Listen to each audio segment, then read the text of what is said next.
മഴയല്ലേ? അത് നമ്മൾ നാരായണ മാഷല്ലത്. എന്തൊക്കെ വർത്താനം മാഷേ? മാഷിക്ക് ഇനി മനസ്സിലായോ? 10ാം ക്ലാസ് പഠിച്ചപ്പോ ബാബു. എന്തൊക്കെ ബാബു? മാഷ എന്ത് വർത്താനം? പണിയില്ല, തൊഴിലുമില്ല, ജോലി നേരെ റെഡി ആയിട്ടില്ല. അത് പ്രശ്നത്തിലാണ്. പിന്നെ ഞാൻ മാഷിനെ കാണുമ്പോൾ ചോദിക്കണം വിചാരിച്ചൊരു കാര്യം ഉണ്ടായിരുന്നു.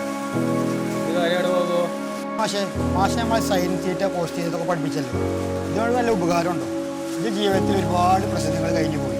ഇതിനോട് ഉപകാരം ഞാൻ കണ്ടിട്ടില്ല. ഇത് പഠിച്ചുകൊണ്ട് എന്താ ഉപകാരം കിട്ടിയത്? മാഷെ വെറുതെ നമ്മളെ ലൈഫ് ഇങ്ങനെ ആയിപ്പോയത്. ഈ സൈൻ തീറ്റൊക്കെ പഠിപ്പിച്ചിട്ട് എന്ത് കാര്യം കിട്ടിയോ? ഉപകാരം പല കാലവും പഠിപ്പിച്ചു കൊടുക്കുന്നുണ്ടെങ്കിൽ ഒരു ഉപകാരത്തിലും പറ്റിയോ? ഞാൻ ഇപ്പോൾ നിന്നെ പഠിപ്പിച്ചത് മാത്സ് 1 അവർ മാത്രമാണ്. അതല്ലാതെ തന്നെ 5-6 വിഷയങ്ങൾ നിന്നെ പഠിപ്പിച്ചിട്ടുണ്ടാവുമല്ലോ.